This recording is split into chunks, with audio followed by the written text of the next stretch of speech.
Class चल रहा था 2-1-66 का प्रातः क्लास, दूसरे पेज का आदि बात चल रही थी। कुछ भी मुख से बोलो नहीं, जिन्न मिसल याद की यात्रा पर रहो।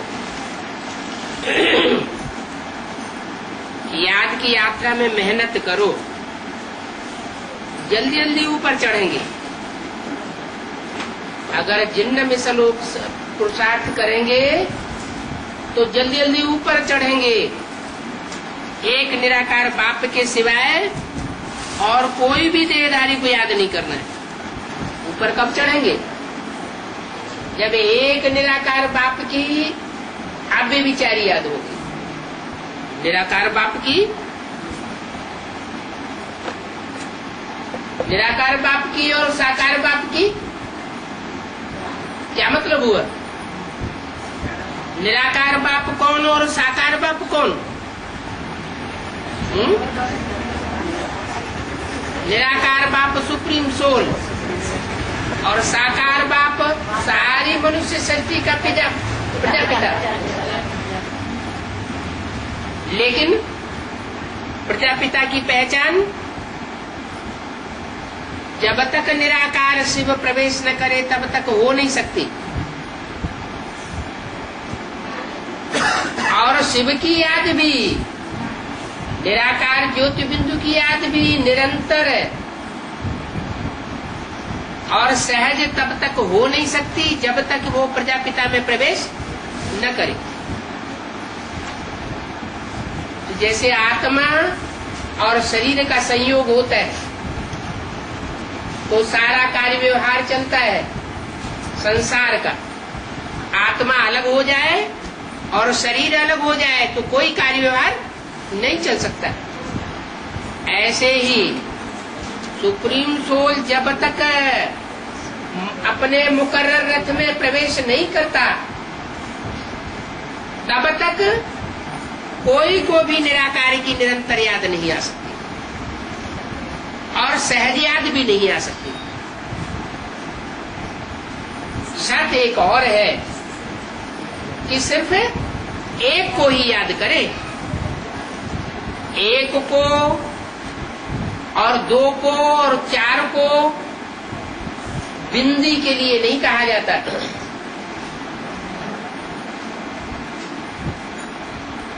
एक आत्मा को हम याद करते हैं, एक आत्मा भी बिंदी।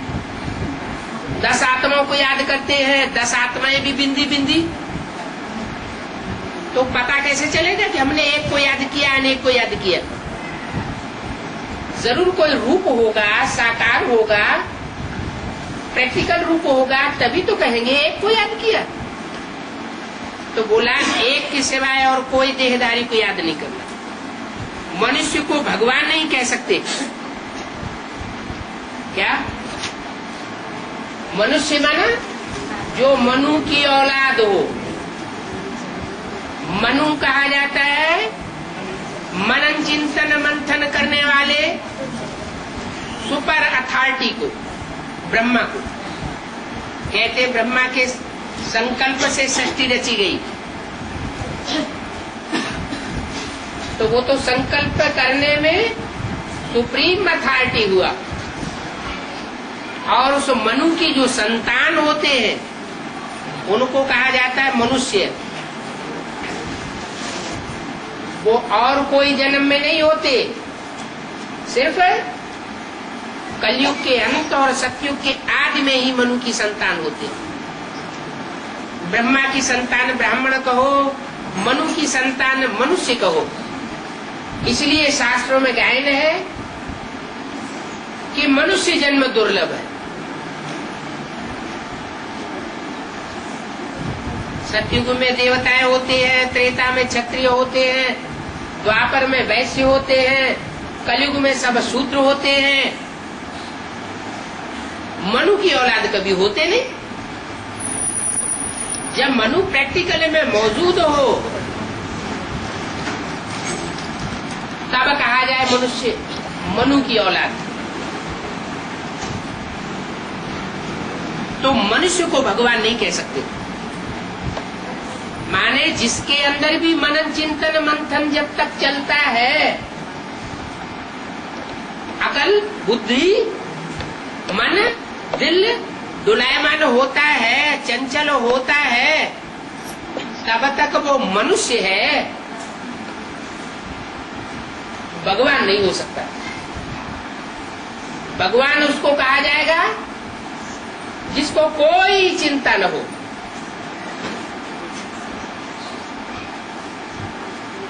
उसको मनन चिंतन करने की दरकार ही नहीं।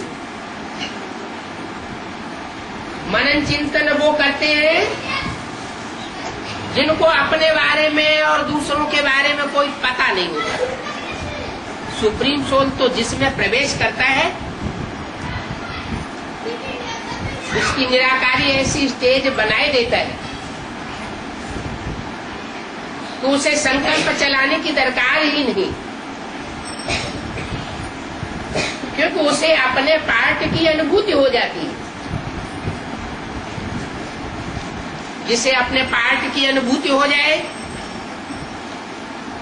उसे मंथन मनन चिंतन करने की दरकार ही नहीं। इसलिए कहा मनुष्य को भगवान नहीं कहा जाता। तो ऐसी स्टेज की बात है, ये बड़ी समझने की बात है। चित्र बड़े अच्छे अच्छे बने हुए हैं, देखा जाता है प्रदर्शनी में, समझाने से हर एक की शक्ल से मालूम पड़ जाता है। जैसे बाबा भी सामने सबको देखते हैं, जो अच्छी रीति समझते हैं वो तो झूलते रहते हैं। जिनकी बुद्धि में बाबा की बताई हुई बातें बैठती हैं, उनकी तो कांध हिलती रहेगी, उनका सर हिलता रहेगा। और जिनकी बुद्धि में कुछ बैठेगा नहीं तो वायरे मिसल देखते रहेंगे। अच्छी चीज देख करके मनुष्य झूलने लगते हैं ना। तुम बच्चों के चेहरे पर सदैव खुश मिजाजी होनी चाहिए। क्यों? ये नशा चढ़ा रहे हैं कि भगवान हमको पढ़ाते हैं। हमको कोई पढ़ाने वाला मनुष्य गुरु नहीं है। मनुष्य गुरुओं ने तो 2500 साल की हिस्ट्री कहती है कि मनुष्य गुरुओं ने पढ़ाई पढ़ाकर दुनिया को नीचे डाल दिया। अगर मनुष्य गुरुओं की पढ़ाई पढ़ाने से ही काम चल जाए तो भगवान को इस सृष्टि पर आने की दरकार नहीं रहती। भगवान ही इस सृष्टि पर आते हैं और हमको पढ़ाते हैं, सारी दुनिया को नहीं पढ़ाते। क्या सारी दुनिया भगवान की पढ़ाई पढ़ करके नर से नारायण जैसा देवता बन जाएगी? नहीं बनेगी। कोई लिमिटेशन होगी ना। जैसे दुनिया में भी सब पढ़ाई पढ़ते हैं तो जितने भी पढ़ने वाले हैं वो सब ऊंचा ओहदा पा जाते हैं क्या? सबको नौकरी मिल जाती है क्या? नहीं मिलती। तो ऐसे ही परमात्मा भी जब इस सृष्टि पर आते हैं, राजयोग सिखाते हैं, तो राजयोग जो जो सीखते हैं उनमें जो सूढ़ बुद्धि होते हैं, तीखा पुरुषार्थ करते हैं, वो जन्म जन्मांतर की राजाई प्राप्त करते हैं। हिस्ट्री में इतने बड़े बड़े छोटे छोटे राजाएं हुए, उन राजाओं को राजाई करना किसने सिखाया? कब सिखाया? किसी ने तो सिखाया होगा। कब तो सिखाया होगा? तो यही संगम युग है, कलयुग का अंत और सतयुग का। कलयुग के अंत तक जितने भी करिश्मा करने वाले धर्म पिताएं हैं या धर्म गुरु हैं या मनुष्य गुरु हैं, वो इस सृष्टि पर आ जाते हैं और अपना अपना करिश्मा करके चले जाते हैं। नई दुनिया कोई भी नहीं बना पाता। अंत में फिर परमात्मा सुप्रीम सोल को ही चारों युगों का जो सीन, 4 सीन का जो ये ड्रामा है, सृष्टि रूपी सतयुग त्रेता द्वापर कलयुग, ये जब पूरा होता है तो परमात्मा को ही आना पड़ता है। तो नशा रहना चाहिए कि भगवान हमको पढ़ाते हैं, हम भगवान के स्टूडेंट बने हैं। भगवान हमको पढ़ा करके भगवान भगवती बनाते हैं। ऊंचे से ऊंचा टीचर पढ़ाएगा तो ऊंचे से ऊंचा बनाएगा। फिर पढ़ने वाले के ऊपर है, कोई भगवान भगवती अर्थात नर नारायण नारी लक्ष्मी जैसा बने अथवा देवता बने अथवा त्रेता युग का क्षत्रिय बने। ये पढ़ाई के ऊपर मत आए। तो बस एक ही बात बच्चों को याद रखनी है, भगवान वाच मैं तुमको राजयोग सिखलाता हूं। इतनी भी बात अगर बुद्धि में बैठ जाए कि हमको राजयोग सिखाने वाला ऊंचे से ऊंचा करतार है, सिवाय यहाँ के और कहीं भी भगवान वाच नहीं होता। भगवान उवाच करे, बोले, बोल करके पढ़ाई पढ़ाए, ये सब इसी सत्संग में होता है और कहीं भी नहीं होता। शंकराचार्य उवाच, शिवानंद उवाच कहेंगे, वो तो सब मनुष्य गुरु। तो ये है निराकार भगवान उवाच, तो जरूर भगवान भगवती ही बनावेंगे। अब कौन बनेंगे वो एक दीगर बात। सतयुग में बरोबर है, भगवती लक्ष्मी भगवान नारायण कहते हैं ना, क्योंकि भगवान ने उनकी आत्मा को ऐसा बनाया, कैसा कि नर से नारायण बने और नारी से लक्ष्मी बने। जरूर आगे जन्म में ऐसी पढ़ाई की है। लक्ष्मी नारायण बनने से पहले का जो जन्म है उसमें जरूर उन्होंने श्रेष्ठ पढ़ाई पढ़ी है। ये पढ़ाई है नई दुनिया अमर लोक के लिए।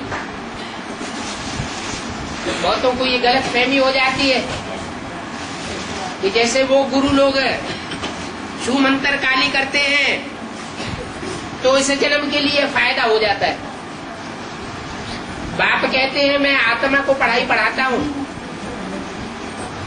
देह को पढ़ाई नहीं पढ़ाता। देह का कनेक्शन इस एक जन्म से है और आत्मा का कनेक्शन अनेक जन्मों से। तो मैं अनेक जन्मों की प्राप्त कराता हूँ। अनेक जन्मों की राजाई तुम मेरे से प्राप्त करते हो। तो ये पढ़ाई नई दुनिया के लिए है। इस पढ़ाई से तुम विश्व के मालिक बनते हो। राजयोग में सूर है, पतित पावन बाप ने ही ऐसा पावन विश्व का मालिक बनाया है। लक्ष्मी नारायण को ऐसा पावन किसने बनाया? परमपिता परमात्मा ने बनाया। बाप आते ही है संगम युग पर। राम राज्य में तो कोई उनको बुलाते ही नहीं। जब इस दुनिया में रावण राज्य होता है चारों ओर, किसका राज्य? रावण का राज्य।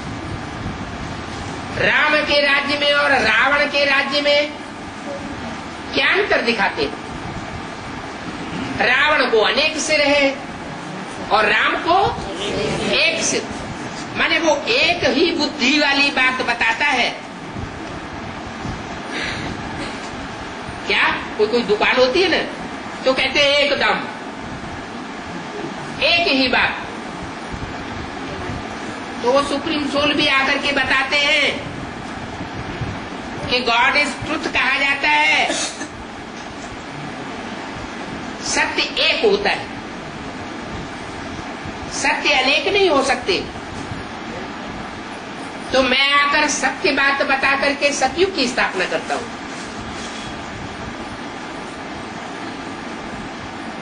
कहते हैं राम राज्य में मुझे कोई नहीं बुलाता। जब अनेकों सिर वाले रावण की मत में फंस जाते हैं, कोई कुछ कहता है, कोई कुछ कहता है, कोई कुछ कहता है, और अनेक मतों के झमेले में मनुष्य आत्मा फंसी हुई अपने को महसूस करती है, तब मैं आता हूं और एक मत से, एक श्रीमत से सबकी सदगति करता हूं।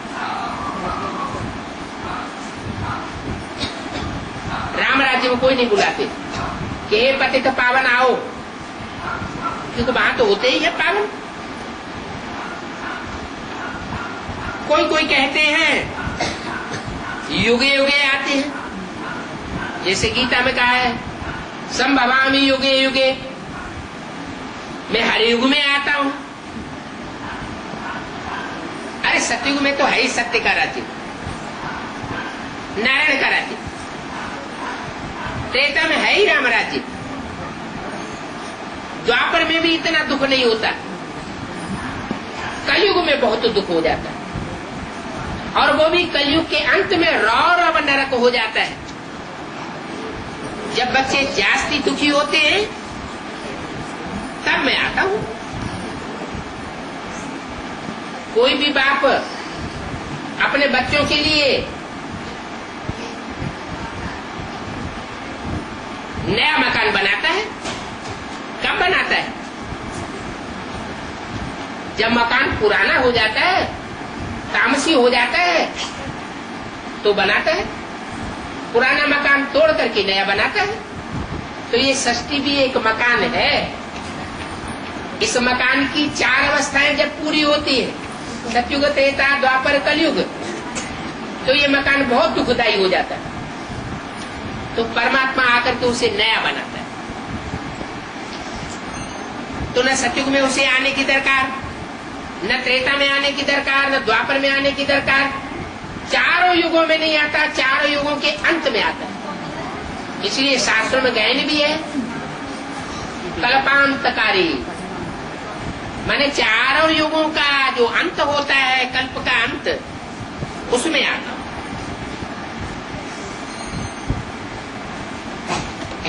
तो जो कहते हैं संभवामि युग युग, ये झूठी बात है। हर युग में मुझे आने की दरकार नहीं है। ऐसे नहीं कि द्वापर युग के अंत में कृष्ण के रूप में आऊंगा, कृष्ण भगवान बन के आऊंगा और पापी कलयुग की स्थापना करके चला जाऊंगा। तो भगवान के आने का फायदा क्या हुआ?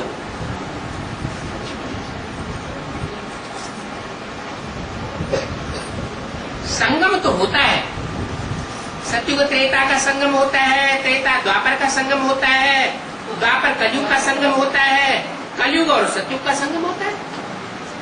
तो जो आखिरी संगम है कलयुग और सतयुग का, उसमें मैं आता हूं। हर युग के अंत में मनुष्य आत्मा को नीचे उतरना ही है। जैसे शास्त्रों में भी लिखा है, सतयुग में 16 कला संपूर्ण होते हैं, त्रेता में 14 कला संपूर्ण होते हैं, द्वापर में 8 कलाएं हो जाती हैं, और कलयुग में सब गुण सपाचट हो जाते हैं। मनुष्य में कोई गुण नहीं रहता। मुझे अवगुण आर्य में कोई गुण नहीं। तब मैं आता हूं, तुमको फिर से गुणवान देवता बनाता हूं। तो हर युग में आत्मा को उतरना ही है। सिर्फ कलयुग के अंत में और सतयुग के आदि में संगम पर जब मैं आता हूं तो चढ़ती कला होती है। ये बातें बाप बैठ समझाते। भगवान एक ही निराकार है? एक ही निराकार का मतलब क्या हुआ? एक बिंदी। अरे कीट पशु पक्षी पतंगे जानवर सारे ही तो बिंदी है, सबकी आत्मा बिंदी, सबकी बिंदी आत्मा है, तो सब निराकार हो गए। तो इसका मतलब क्या हुआ कि भगवान एक ही निराकार है। निराकार का मतलब वो जिसमें मुकर्रर रूप से प्रवेश करता है। जिसमें मुकर्रर रूप से प्रवेश करता है वो निराकारी स्टेज वाला बन जाता है। जितने भी धर्म पिताएं हैं वो सब निराकारी स्टेज वाले थे, लेकिन उतनी निराकारी स्टेज किसी की भी नहीं रहती जितनी शंकर की निराकारी स्टेज दिखाते। क्राइस्ट के चित्र को देखो, महात्मा बुद्ध के चित्र को देखो, गुरु नानक के चित्र को देखो, उनके चेहरे से देखने से ही पता लगता है कि इनकी आत्मा जैसे परमधाम में निराकारी स्टेज में लटकी हुई। चेहरे से निराकारी स्टेज दिखाई पड़ती है। तो वो तो है सिर्फ धर्म पिताएं, अपने सद्धर्म की स्थापना नहीं करते हैं, वो असत धर्म की स्थापना करके जाते हैं। वो सिर्फ इस सृष्टि रूपी मकान की जगह जगह मरम्मत करके जाते हैं, नया मकान कोई नहीं बनाते। ये सुप्रीम सोल बाप तो आकर के पूरी सृष्टि ही रिजुविनेट कर देते, पूरा ही परिवर्तन कर देते हैं। तो वो है एक निराकार, निराकारी स्टेज वाला, जिसको ज्ञान का सागर कहा जाता है। क्या निराकारी होगा तो निर्विकारी होगा, देवभान वाला होगा तो विकारी होगा। निराकारी माने आत्मिक स्थिति वाला, तो कोई विकार नहीं। और आत्मिक स्थिति नहीं होगी, देहभान में होगा तो क्या होगा? तो देहभान आने से विकार आते। अपने को देह समझने से क्या होता है? अपने को देह समझने से, दूसरे को देह देखने से काम, क्रोध, लोभ, मोह, अहंकार, ये 5 विकार पैदा होते। अगर अपन को भी बिंदी आत्मा समझे और दूसरे को भी बिंदी आत्मा के रूप में भ्रकुटी में देखे, ये प्रैक्टिस पक्की करें, तो ये 5 विकार उड़ जाएंगे। तो जो निराकारी होगा वो निर्विकारी भी होगा, निर्विकारी होगा तो निरहंकारी भी होगा। ये परमात्मा की विशेष पहचान है। क्या? निराकारी, निर्विकारी और निरहंकारी। लेकिन वह एक ही है जो निराकारी, निर्विकारी और निरहंकारी होता है। उसको ज्ञान का सागर कहते हैं। क्या? वो निराकारी तो है, बिंदी तो है, उसको कोई संकल्प करने की दरकार नहीं है, फिर भी वो ज्ञान का सागर है। ज्ञान का सागर है और पतितों को पावन बनाने वाला, उसको पतित पावन कहा जाता है। क्या? जिसके अंदर कोई भी प्रकार के संकल्प विकल्प न चले, वो ही पतितों को पावन बनाने वाला निराकार परमात्मा है। तो बोला सर्व को पतित से पावन बनाने वाला वो बाप है। जिस समय मुरली चलाई गई उस समय ये नहीं कहा कि पतितों को पावन बनाने वाला ये बाप है। मैंने ब्रह्मा के तन में माउंट आबू में वाणी चलाई गई ना, तो उस समय नहीं कहा कि यह बाप है। क्या कहा? वो बाप है, मैंने दूर कर दिया। भविष्य में वो पाठ प्रत्यक्ष होने वाला। ब्रह्मा के रूप में अगर भगवान पतित पावन के रूप में प्रत्यक्ष हुआ होता तो ब्रह्मा की पूजा होती, ब्रह्मा के मंदिर बनते, ब्रह्मा की मूर्तियां बनती, लेकिन नहीं बनती, पूजा नहीं होती। इससे साबित होता है कि त्रिदेव में से जो ऊपर के स्टेज वाले 2 देवताएं हैं, विष्णु और शंकर। शंकर को कहा जाता है महादेव। देव ब्रह्मा, देव विष्णु, देव देव महादेव। माना वो सबसे ऊंची हस्ती है, देवताओं में भी सबसे ऊंची हस्ती है। उस ऊंची हस्ती में ही सुप्रीम सोल प्रवेश करता है और प्रवेश करके पतितों को पावन बनाता है। तो भारत में ही गायन है, तुम माता पिता हम बालक तेरे। दूसरे देशों में ये गायन नहीं है, तो जरूर वो ब्रह्मा के रूप में आकर के माता बनता है, ब्राह्मण बच्चों को जन्म देता है, उनकी प्यार से पालना करता है, और वो कार्य जब समाप्त हो जाता है तो बाद में ब्रह्मा के शरीर छोड़ने पर वो शंकर के नाम रूप से, जिसे कहते हैं शिव शंकर भोलेनाथ, उस नाम रूप से पतितों को पावन बनाने वाला सदगुरु भी बनता है, वर्षा देने वाला बाप बनता है, और सुप्रीम टीचर भी बनता है। जो भी वेद शास्त्र है उनका सार आकर के बताता है, तो वो टीचर भी है। यहाँ आकर के बच्चों की पालना करते हैं, कहाँ आकर के? परम धाम से इस सृष्टि पर आकर के बच्चों की पालना करते हैं, पढ़ाते भी हैं, बाप के रूप में जन्म देते हैं। कैसे? बाप के रूप में जन्म देने का क्या मतलब हुआ? ज्ञान ले लिया, मैं आत्मा बिंदु हूं, परमात्मा ज्योति बिंदु है,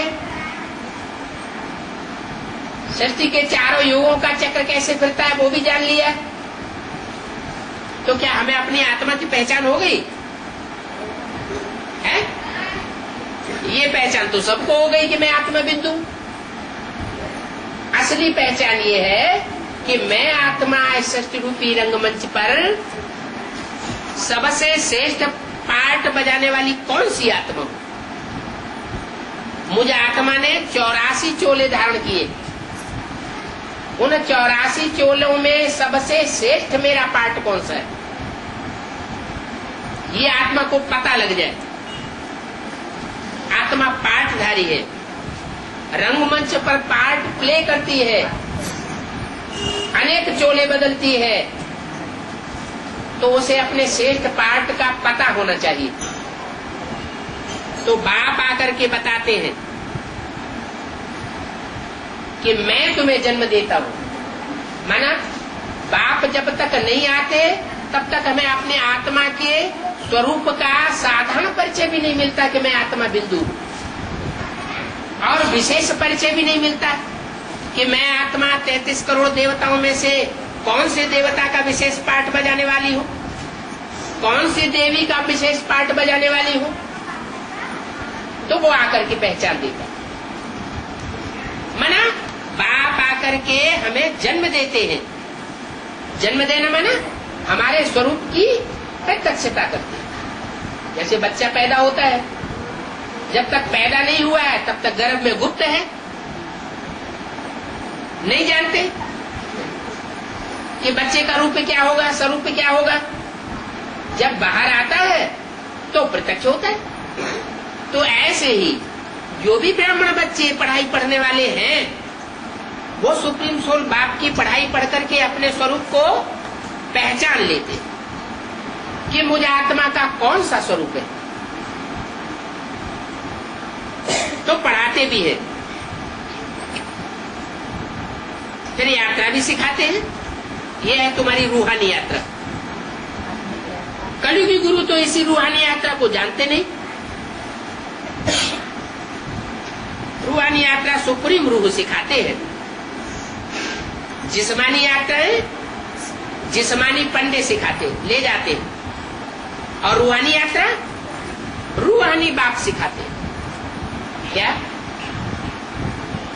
ये बाहर की दुनिया में ही जिस्मानी पंडे होते हैं, या ब्राह्मणों की दुनिया में भी जिस्मानी पंडे होते हैं? ब्राह्मणों की दुनिया में भी ऐसे जिस्मानी पंडे होते हैं जो अपना पैसा कमाने के लिए, अपना वर्चस्व रखने के लिए बार बार यात्रा पर ले जाते हैं। कहते हैं चलो पहाड़ों पर, वहां भगवान बैठा हुआ। बाप कहते हैं ऐसी कोई बात नहीं, मैं तुम्हें स्थूल यात्राएं करना नहीं सिखाता हूं, मैं तो तुम्हें रूहानी यात्रा सिखाता हूं। ये रूह की ऐसी स्टेज बन जाए कि तुम इस शरीर में रहते हुए ही शांति धाम का अनुभव करने लगो। आत्मा निसंकल्पी हो जाए, कोई संकल्प नहीं। तो रूहानी यात्रा सुप्रीम रूह सिखाते हैं। तुम बच्चे जानते हो निराकार बाबा, हम निराकार बच्चों को रूहानी यात्रा सिखाते हैं। क्या किसको सिखाते हैं? निराकार बच्चों को। निराकार बच्चों का क्या मतलब हुआ? जिन्होंने प्रैक्टिस की है निराकारी स्टेज की, जिनको ये ज्ञान मिला है कि मैं आत्मा ज्योति बिंदु हूं। सिर्फ दिखाने के लिए बिंदी या टीका लगाने की बात नहीं, ये तो धर्मगुरुओं ने सिखाया। लेकिन बाप ये बताते हैं कि तुम बच्चे ज्योति बिंदु आत्मा हो, चमकता हुआ प्रकृति में सितारा हो। वो सितारे की रोशनी तुम्हारी आंखों से चमक रही है। ये आंखें रोशनी जब तक देती हैं, वो आत्मा रूपी बैटरी की रोशनी है। जब तक बैटरी शरीर में है तो आंखों में चमक है, और जब आत्मा रूपी बैटरी निकल जाती है तो आंखों की चमक खत्म हो जाती है। तो बाप कल्प कल्प संगम पर आते हैं। ब्रह्मा द्वारा ब्राह्मण संप्रदाय रचते हैं। नाम भी है प्रजापिता ब्रह्मा। विष्णु व शंकर को व नारायण को प्रजापिता नहीं कहेंगे। क्या कहा है? न विष्णु को प्रजापिता कहेंगे, न शंकर को प्रजापिता कहेंगे, क्योंकि शंकर माना मिक्स, उसमें शिव की सोल भी है, उसमें ब्रह्मा की सोल भी है। शंकर, शंग माना शिव, का माना कृष्ण, रा माना राम। तीन आत्माओं का मिश्रण हो जाता है। जैसे किसी व्यक्ति में कई कई भूत प्रवेश कर जाते हैं, वो तो भूत प्रेत होते हैं, अनिष्ट करने वाली आत्माएं। ये तो कल्याणकारी आत्माएं हैं। तो प्रजापिता एक ही है। क्या मिक्स को प्रजापिता नहीं कहा जाता? सूक्ष्म बतन में तो प्रजा होती नहीं है,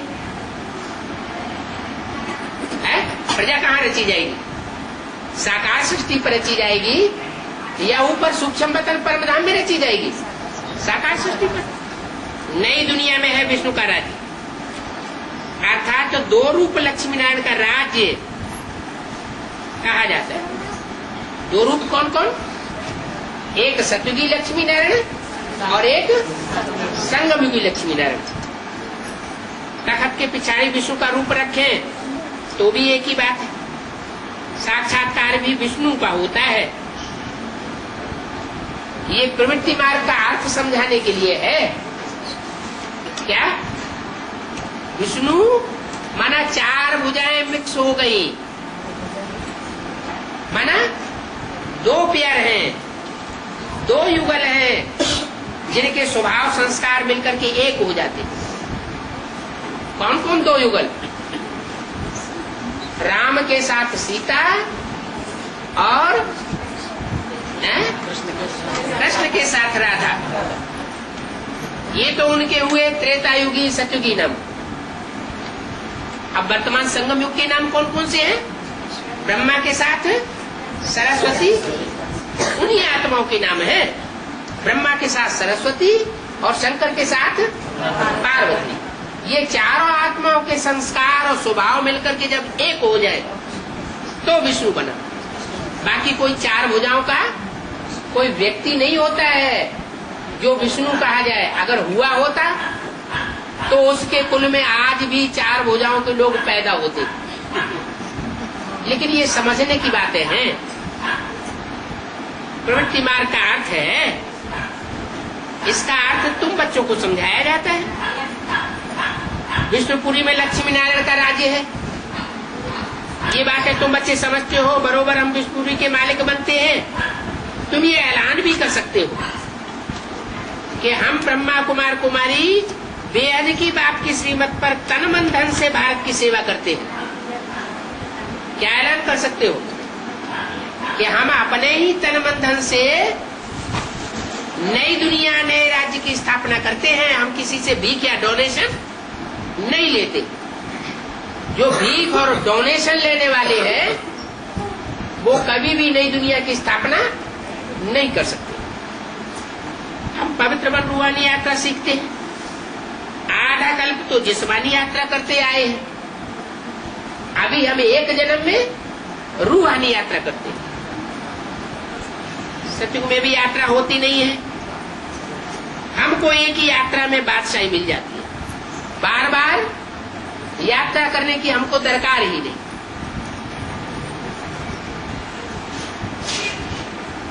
वो तो यात्रा करते हैं, अमरनाथ की पढ़ाई चढ़ाई चढ़ते हैं और फिर नीचे लौट आते हैं। जब तक यात्रा करते हैं तब तक पवित्र रहते हैं। वापस आए फिर अपवित्र बनने लग पड़ते हैं। यहाँ ऐसा नहीं होता। यहाँ तो एक ही जन्म में बाप आकर हमको ऐसी चाड़ी चढ़ाई देते हैं, ऐसी ऊंची स्टेज में ले जाते हैं जहाँ हम निराकारी स्टेज में स्थित हो जाते हैं। फिर वापस न निवर्तनते, जो गीता में लिखा है, वो मेरा ऐसा परम धाम है जहाँ जाकर के आत्माएं वापस इस दुनिया में नहीं आती। ये नरक की दुनिया में वापस नहीं आती। मैं ऐसे धाम में तुम बच्चों को ले जाता हूँ। तो यात्राएं दो हैं, एक जिस्मानी यात्रा और एक रूहानी यात्रा। दो यात्राओं का राज और दो बापों का राज और तीन बापों का राज भी अभी बाप समझाते हैं। कौन से तीन बाप? एक तो लौकिक बाप शरीर का सबको है, यह हुआ था जिससे शरीर का जन्म मिलता है। दूसरा है अलौकिक बाप, प्रजापिता ब्रह्मा। और तीसरा है पारलौकिक बाप, सुप्रीम सोल, आत्माओं का बाप। तो संगम पर है तीन बाप। क्या? संगम पर है तीन बाप। कैसे? कैसे तीन बाप? तथाकथित ब्रह्मा कुमार कुमारियां भी कहेंगे। क्या कहेंगे? हमारे तीन बाप हैं। कौन कौन से तीन बाप? एक तो लौकिक शरीर को जन्म देने वाला, वो तो सब मान लेंगे कि हाँ है या हुआ। दूसरा कहेंगे अलौकिक बाप, वो अलौकिक वतन में रहता है, वो सूक्ष्म वतन में रहता है, वो भी नहीं है। और पारलौकिक बाप, निराकारी बाप, वो परमधाम में रहता है।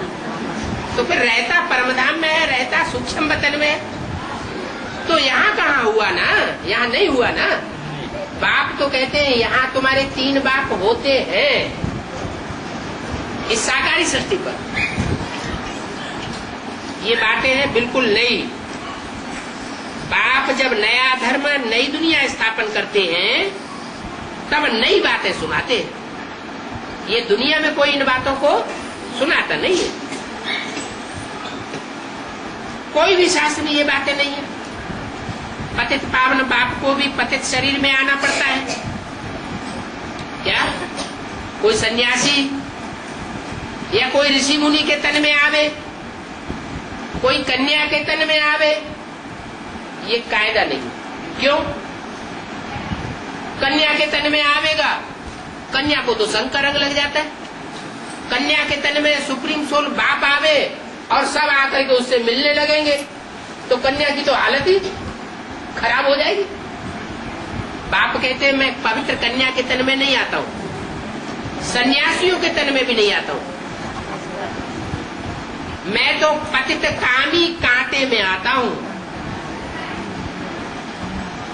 और उस बड़े से बड़े कामी कांटे में आकर के उसको बड़े से बड़ा कमल का फूल बनाता हूँ। जो शास्त्रों में गायन है, कमल नयन, कमल हस्त, कमल पाद, कमल मुख। माने जिस तन में आता हूँ उसका जीवन कमल फूल समान निर्लिप्त जीवन होता है, सबसे मिलता जुलता भी है, घरगृहस्थ की कीचड़ में रहता भी है, लेकिन उसके ऊपर कोई पाप कर्म विकारों का लेप छेप कीचड़ नहीं लग सकता। तो पतित शरीर में मुझे आना पड़ता है। पतित शरीर में आऊं तब तो मैं सबसे मिलूं जुलूं। तो बोला पतित शरीर में आता हूं तो पावन बनाता हूं। पावन शरीर में आए और फिर उसको पावन बनाए तो कोई बड़ी बात नहीं है। पतित को आकर के उसे पावन बनाता हूं। ब्राह्मण पावन बनने के लिए पुरुषार्थ करते हैं, माना ब्राह्मण भी सब इस समय पतित है, एवर प्योर कोई नहीं है। बाप कहते हैं अब मुझे याद करो, माना कोई ब्राह्मण और ब्राह्मणी को भी याद नहीं करना है। अगर थोड़ी भी ब्राह्मण ब्राह्मणी की याद आती रही तो सोने की जंजीर में फंस जाएंगे,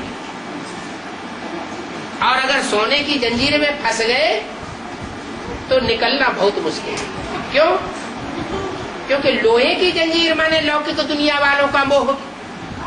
लोहे की जंजीर तो तोड़ के फेंक दो, कोई खर्चा नहीं हुआ। और सोने की जंजीर में तो थोड़ा मोह आता है, कास्टली चीज है, कैसे फेंके? तो बताया कि जो ब्राह्मण है वो भी पावन बनने के लिए पुरुषार्थ कर रहे हैं। माने ब्राह्मण भी सब पतित हैं, अभी कोई ब्राह्मण पावन नहीं बना। सिर्फ मुझे याद करो, कोई ब्राह्मण ब्राह्मणी को याद करने की दरकार नहीं है। ब्रह्मा द्वारा बाप की मत मिलती है। मत श्रेष्ठ से श्रेष्ठ की मिलती है, उसे कहते हैं श्रीमत।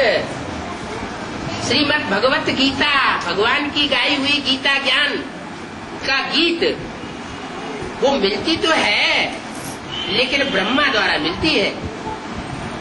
डायरेक्ट बिंदी से आवाज नहीं आती। जैसे मुसलमान लोगों की किताब में लिखा हुआ अल्लाह मियां ने ये फरमाया, अल्लाह मियां ने वो फरमाया। अब अल्लाह मियां क्या आसमान से आवाज फेंकता है क्या? फरमाने के लिए तो मुख चाहिए ना। तो मैं प्रवेश करता हूं, ऐसे नहीं कि बाप का बनने से पवित्र बन जाते हैं। कोई सरेंडर हो जाए, बाप के बन जावे, समर्पण पत्र लिख देवे, तो ऐसा करने से ही पावन बन जावेंगे, ये कोई जरूरी नहीं। नहीं, बाप युक्ति समझाते हैं। अपने बच्चों को कहते हैं, बच्चे मन मना भव। क्या करो? मन मना भव। मना माना मन में, भव माना समाजा।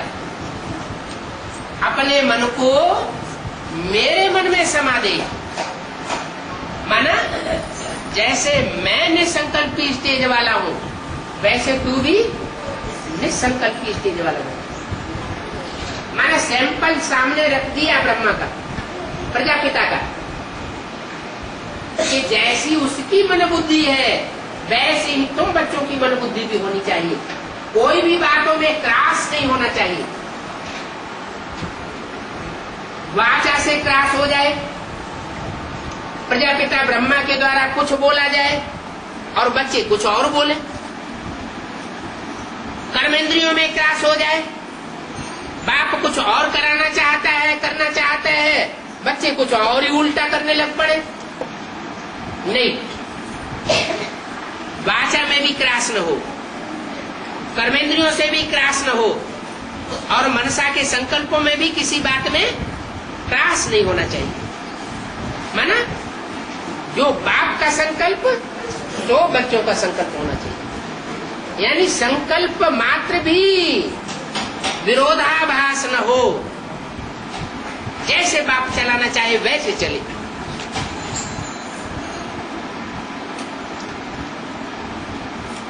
तो बाप कहते हैं बच्चे मन मना भव। जरूर पहले इनको कहेंगे, इनको है? बाप कहते हैं मन मना भाव, तो पहले किसको कहेंगे? इनको माने कोई दो है कम से कम, इसको नहीं। अगर इसको कहा होता तो ब्रह्मा के लिए लागू होता, क्योंकि ब्रह्मा के तन में प्रवेश करके ये मुरली चलाई। इसको नहीं, क्या कहा? हाँ, पहले इनको कहते हैं मन मना भाव। इनको माना दो हो गए, एक प्रजापिता और एक ब्रह्मा। तो ब्रह्मा की सोल माना कृष्ण की सोल, और प्रजापिता की सोल माना राम बाप की सोल। माने इनको पहले पहले निराकारी स्टेज में जाना पड़े, इन द्वारा ही कहते हैं। क्योंकि गुरु कहे, सतगुरु अकाल मूर्त कहा जाता है, माने उसको गुरु को काल नहीं खाता, उसकी मूर्ति होती है, माने साकार होता है। और जिसके द्वारा कहते हैं तो वो तो साकार ही हुआ। इनके द्वारा कहते हैं माम एकम याद करो। रामकृष्ण की आत्माओं के द्वारा कहते हैं मुझे एक को याद करो। ऐसे नहीं कि बिंदी कहती है मुझे एक बिंदी को याद करो, इन द्वारा कहते हैं। बुद्धि का योग मेरे साथ रखो, मेरे साथ बुद्धि का योग रखो का मतलब ऐसे नहीं बिंदी के साथ योग रखो। क्या? मैं सुप्रीम सोल ज्योति बिंदु जिस प्रजापिता ब्रह्मा के तन में मुकर्रर रूप से प्रवेश करता हूं, उसके साथ बुद्धि योग रखो। तो जैसे उसके वाइब्रेशन होंगे वैसे तुम्हारे भी बन जाएंगे, जैसे उसकी चलन होगी वैसे तुम्हारी भी चलन बन जाएगी, जैसे उसकी वाचा होगी वैसे तुम्हारी भी ज्ञान युक्त वाचा हो जाएगी। तो इसको रूहानी यात्रा कहा जाता है। क्या? जो भी कर्म करो, जो भी वाचा बोलो, जो भी संकल्प चलाओ, वो बाप समान संकल्प हो, बाप समान कर्म हो, बाप समान वाचा हो, तो इसको कहा जाता है रूहानी यात्रा। कितनी सहज बात है। फिर भी कहते हैं हमारा योग नहीं लगता। अरे योग क्यों लगाते हो? याद करो ना। जो चीज आंखों से देखी जाती है, कानों से सुनी जाती है, वो याद तो रहती है ना। तो मन मना भाव को ही रूहानी यात्रा कहा जाता है। अपने आप को, अपने घर को याद करना। इसको किसको याद करना है? आत्मा अपने आप को याद करे। सबसे पहली सीढ़ी है कि मैं आत्मा ज्योति बिंदु सितारा। सवेरे उठते उठते पहला फाउंडेशन ये पक्का करना है। क्या? मैं आत्मा ज्योति बिंदु सितारा। ये प्रकृति के मध्य में उस आत्मा को ध्यान करना है। फाउंडेशन सवेरे सवेरे जिसका पक्का पड़ जाएगा, वो सारा दिन वो रूहानी स्टेज में रह सकेगा। तो अपने बाप को याद करो, अपनी आत्मा को याद करो, और घर को याद करो। क्या? अपना घर कौन सा है? निराकारी धाम। निराकारी धाम। धाम माना हमारी बुद्धि जहाँ, आत्मा मन बुद्धि जहाँ टिकी रहे। इसलिए गाया जाता है अंतकाल जो स्त्री से मिले। क्या? अंतकाल अगर किसी को स्त्री की याद आ जाती है तो क्या होगा? अंतमते तो गते हो जाएगी, स्त्री का चोला मिलेगा। और कलयुग में जितनी भी स्त्रियां होती है वो सब कलयुग दुनिया में सब पतित हो जाती है। स्त्री का पतित होना, व्यभिचारी होना माना वैश्या बन गई। अगर मनसा से, वाचा से, दृष्टि से व्यभिचारी बनी तो वैश्या कहेगी। तो बाप कहते हैं अंतकाल में स्त्री चोला याद ना आए। अगर अगर कौड़िया याद आ गई तो कौड़ी जैसा जन्म मिलेगा, बुद्धि भ्रष्ट हो जाएगी। यहाँ बिच्छू चंदन जैसा जन्म मिलता है। इस दुनिया में जो भी जिसको जन्म मिलेगा दुखदायी जन्म मिलेगा। बच्चा पैदा होता है तो भी दुखी, माँ बाप भी दुखी, और जब बड़ा होता है तो दूसरों को भी दुखी करता है। बाप कहते हैं अभी ये बिच्छू चंदनों की दुनिया नहीं चाहिए। इसलिए गरुड़ पुराण में सूकर कुकर आदि दिखाई दिए कि सुअर का अवतार लिया, कच्छ अवतार लिया, मच्छ अवतार लिया, भगवान ने भी ये अवतार ले लिए। फिर मनुष्यों को 84 लाख योनियों में डाल दिया। बाप कहते हैं 84 लाख योनियों में मनुष्य का जन्म नहीं होता। ये आत्मा बीज है। जो बीज जिस जाति का होगा उसी जाति में जन्म लेगा। मनुष्य जाति का बीज है तो मनुष्य का जन्म होगा। जब मनुष्य जन्म लेकर के ही पाप और पुण्य भोगे जा सकते हैं, तो दूसरा जन्म लेने की क्या दरकार।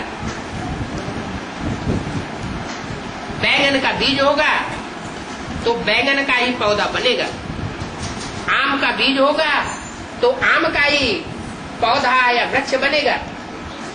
तो मनुष्य आत्मा जब कभी भी जन्म लेती है तो मनुष्य के रूप में जन्म। हाँ, ये हो सकता है कि मनुष्य सुधर जाए तो देवता बन जाए, और मनुष्य जब बिगड़ता है तो राक्षस बन जाता है।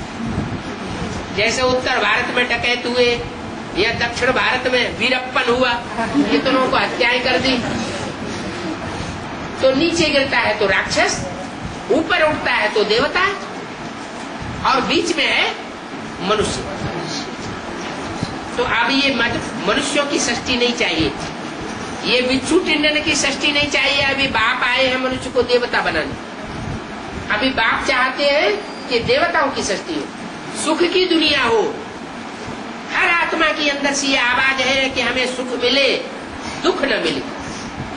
अब बाप हर बच्चे की इच्छा पूरी करने आए। इस दुनिया में है ही रावण संप्रदाय, आसुरी संप्रदाय। जैसी एक्ट करते हैं वैसे नाम शास्त्रों में रख दिए। रावण नाम रख दिया। रावण का अर्थ क्या होता है?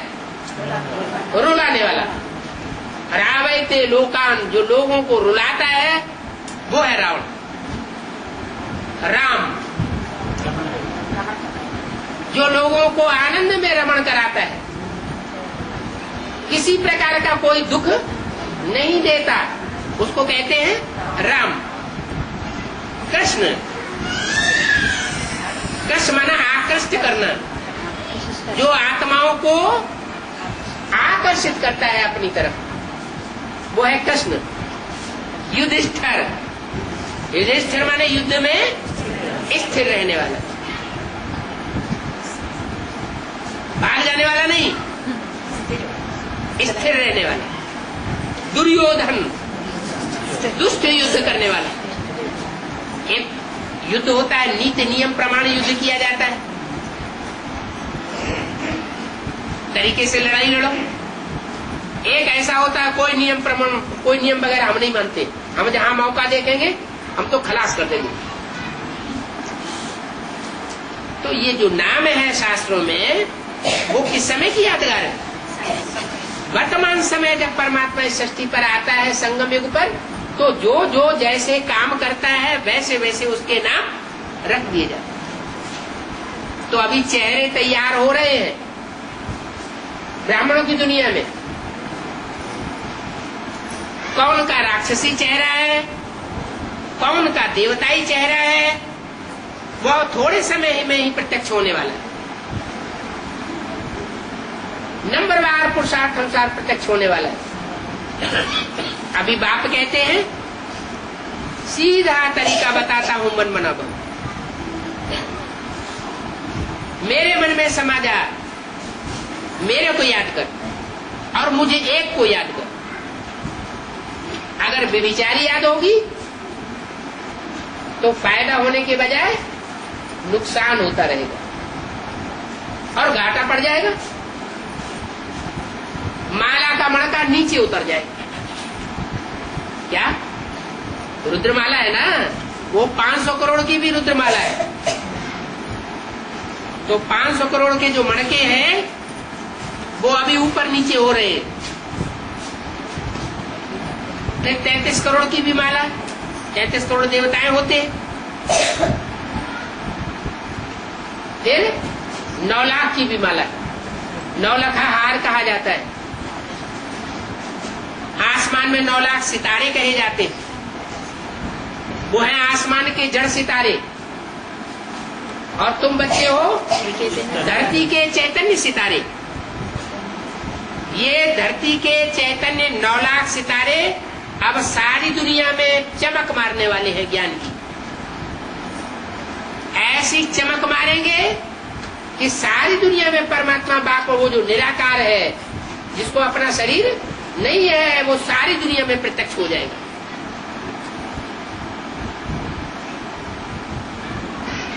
तो अब ऐसे नाम नहीं धराना जो शास्त्रों में ग्लानि होती रहे, दुनिया उनकी ग्लानि करती रहे। रावण को कोई नहीं याद करता। कोई याद करता है? मंदिर बना के पूजा करता है क्या? नहीं करता है। और राम को सब याद करते हैं, कोई न कोई रूप में याद करते हैं। देखो मुसलमान लोग भी राम अल्लाह नाम रखा हुआ है स्थान का। क्या मुसलमानों ने भी एक स्थान विशेष का नाम क्या रखा? राम अल्लाह। तो राम और राम संप्रदाय ये बनने का पुरुषार्थ करना है। रावण और रावण संप्रदाय बनने का पुरुषार्थ नहीं करना। तुम हो ईश्वरीय संप्रदाय और वो है आसुरी संप्रदाय। ईश्वरीय संप्रदाय ईश्वर की महिमा करेंगे और आसुरी संप्रदाय ईश्वर की ग्लानि करेंगे और रावण की महिमा करेंगे। अभी बाप कहते हैं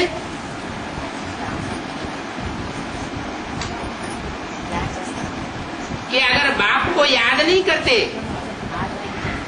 उल्टे सुल्टे काम कर लेते हैं, उल्टी सुल्टी बातें करते हैं, उल्टे सुल्टे कर्म कर लेते हैं, तो फिर असुर बन जाते। याद करने से फिर कुछ थम जाते हैं।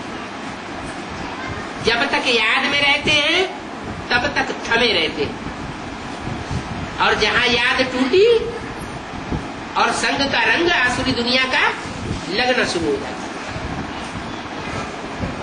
जब तक बच्चे याद में रहते हैं तो मौज में रहते हैं,